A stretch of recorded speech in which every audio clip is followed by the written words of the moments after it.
राजकीय कला महाविद्यालय कटरा सीकर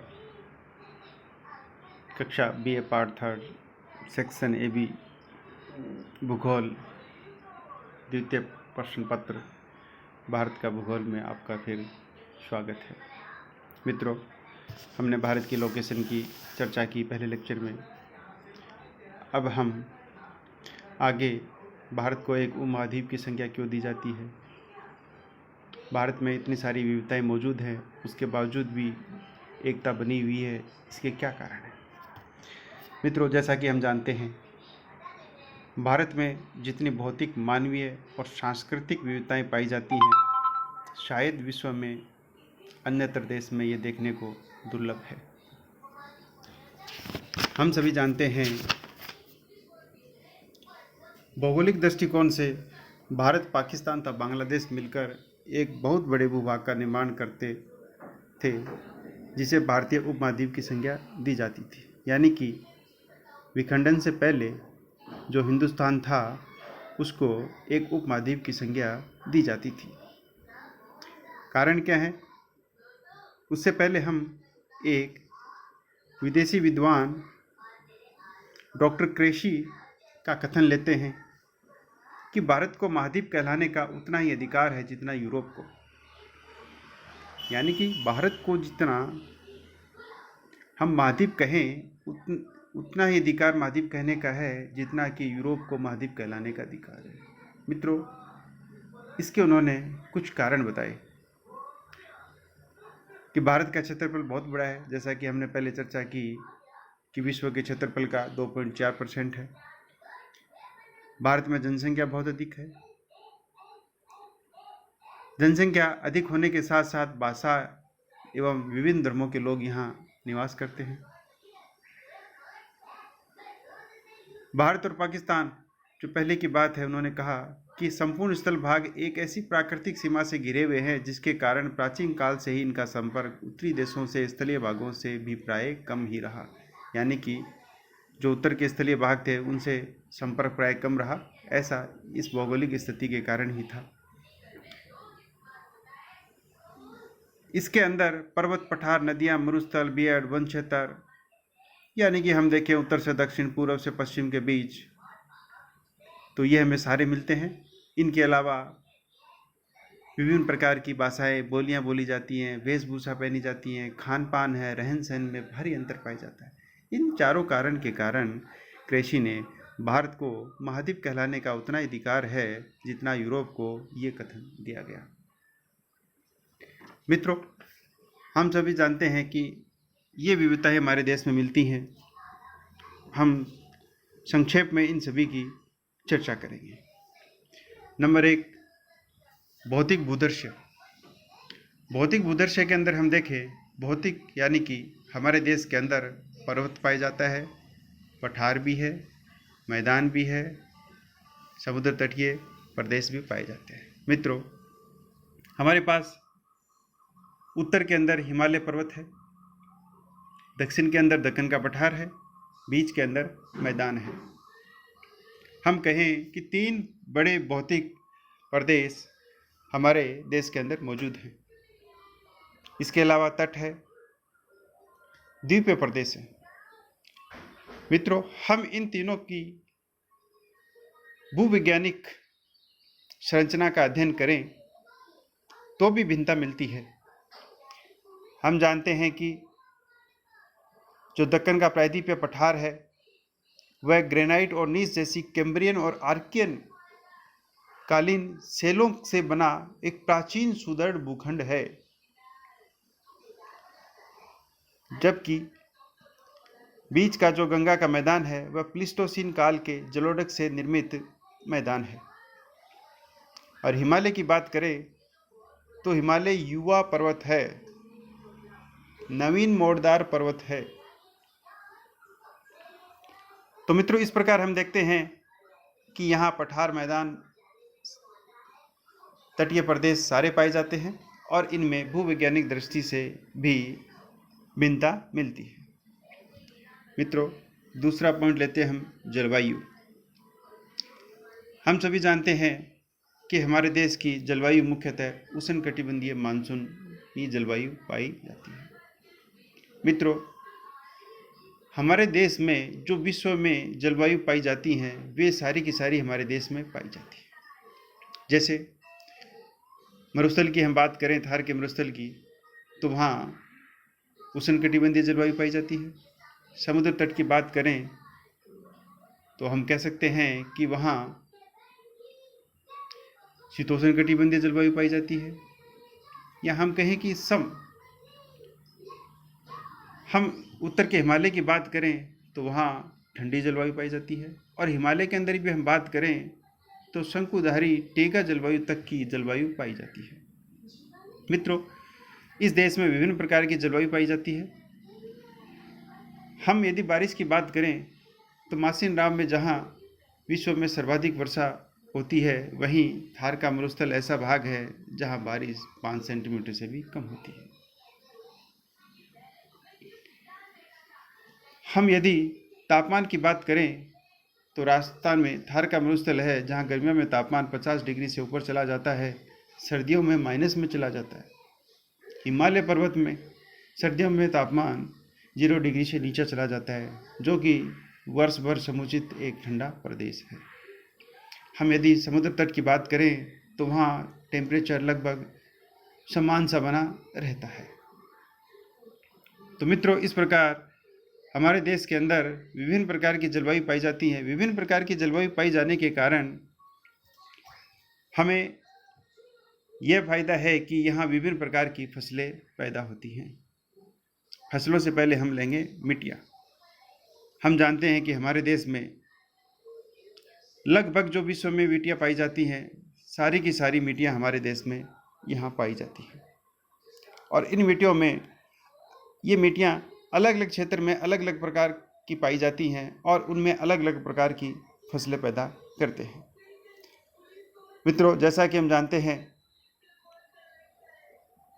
कि बंगाल और असम की चिक्का मिट्टी चावल और जूट की फसलों के लिए उपयुक्त है, तो पंजाब और उत्तर प्रदेश की मटियारी मिट्टी गेहूं की फसल, महाराष्ट्र की काली मिट्टी कपास, तटीय क्षेत्र की जलोढ़ नारियल तथा पहाड़ी डालों की मिट्टियाँ चाय और कहवा की बागाती फसलों के उत्पादन में सहायक है। यानी कि हम देखते हैं कि पूरे देश में जो मिट्टियाँ पाई जाती हैं अलग अलग, उनमें अलग अलग प्रकार की फसलें पैदा होती हैं। मित्रों, हमारे देश के अंदर विभिन्न प्रकार की वनस्पतियाँ पाई जाती हैं। हमने देखा कि एक और जहाँ बारिश सबसे ज़्यादा होती है, दूसरी ओर थार के मरुस्थल में बारिश सबसे कम होती है। तो मिट्टी, वनस्पति, जलवायु, इसके अनुसार जो वनस्पति पाई जाती है, तो हम देखते हैं कि राजस्थान के अंदर थार के मरुस्थल के अंदर जहाँ बबूल, कीकर तथा कांटेदार झाड़ियाँ पाई जाती हैं, तो वहीं हिमालय प्रदेश में ऊंचाई के साथ तापमान कम होने से वनस्पति में परिवर्तन आ जाता है। हिमालय में ऊंचाई के क्रम के अनुसार उष्णकटिबंधीय से लेकर अल्पाइन वनस्पति प्रदेशों तक का अनुक्रम पाया जाता है। यहाँ पर टुंड्रा से लेकर भूमध्य रेखीय वनस्पति विविध वन्य जीवन मिलता है। और इस वनस्पति के अंदर हमारे देश के अंदर लगभग सभी प्रकार के जंगली जानवर भी पाए जाते हैं। हमारे देश में विभिन्न धर्मों के लोग निवास करते हैं, जैसे हिंदू, सिख, मुस्लिम, यहूदी, जैन, बौद्ध और जनजातियां भी सभी लगभग मिलती हैं। हमारे देश में कहा जाता है कि 50 किलोमीटर के अंतर पर यहाँ बोली, रहन सहन, रीति रिवाज में भी अंतर आ जाता है। देश में लगभग 225 बोलियाँ बोली जाती हैं, जिनमें 15 भाषाएं मुख्य हैं। क्षेत्रफल की दृष्टि से हम बात करें तो हम जानते हैं कि हमारा जो राजस्थान है वह सबसे बड़ा राज्य है, जिसका क्षेत्रफल सर्वाधिक है। यदि सबसे छोटे राज्य की क्षेत्रफल की बात करें तो गोवा सबसे छोटा है। जनसंख्या की बात करें तो उत्तर प्रदेश में सर्वाधिक जनसंख्या निवास करती है। वहीं सिक्किम जनसंख्या की दृष्टि से सबसे छोटा राज्य है। घनत्व की बात करें तो बिहार में घनत्व सर्वाधिक पाया जाता है और वहीं अरुणाचल प्रदेश में सबसे कम। तो इस प्रकार हमने बहुत सारी विभिन्नताएं देखी। भारत में खनिज पदार्थ लगभग पूरे भारत में अलग अलग खनिज पदार्थ मिलते हैं, जैसे कोयला झारखंड, उड़ीसा, वेस्ट बंगाल, मध्य प्रदेश यहाँ पाया जाता है। तो जहाँ कोयला की कमी है, जैसे कि जो हमारे बिजली संयंत्र हैं, उत्पादन संयंत्र हैं, वहाँ पर इन जगहों से कोयला पहुँचाया जाता है। और हम जिप्सम की बात करें तो हम जानते हैं कि जिप्सम भी हमारे देश के अंदर बहुत अधिक मात्रा में है। यानी कि हम कहीं पर्टिकुलर एक जगह एक खनिज मिलता है तो दूसरी जगह दूसरा खनिज मिलता है, तो एक जगह से दूसरी जगह खनिजों की आपूर्ति होती रहती है। मित्रों, ये सारी विविधताएं हमने देखी और इन सारी विविधताओं के होने के बावजूद भी हमारे देश में एकता बनी है। क्यों? हम देखते हैं कि हमारे देश की संस्कृति आत्मसात करने की संस्कृति है। हमारे देश पर विदेशियों ने आक्रमण किया और अपनी संस्कृति साथ लेकर आए, लेकिन हमारी देश की संस्कृति को समाप्त नहीं कर सके। यानी कि हमारे देश की संस्कृति इतने आक्रमण होने के बावजूद भी बनी हुई है और दूसरी संस्कृति को आत्मसात करने की शक्ति है, खुद को बनाए रखने की है और दूसरे भी को घुलने मिलने की भी है। मित्रों, इस कारण हमारे देश में विभिन्न धर्मों के लोग रहते आ रहे हैं। विभिन्न प्रकार की भाषाएं बोली जा रही हैं, विभिन्न प्रकार के खान पान चल रहे हैं।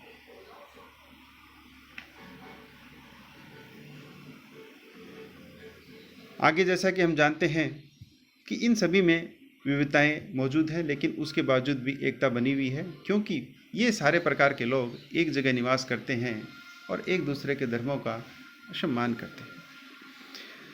मित्रों, हमारी जो रेल है, भारतीय रेल पूरे देश के कोने कोने में चली गई, जम्मू कश्मीर से लेकर केरल तक।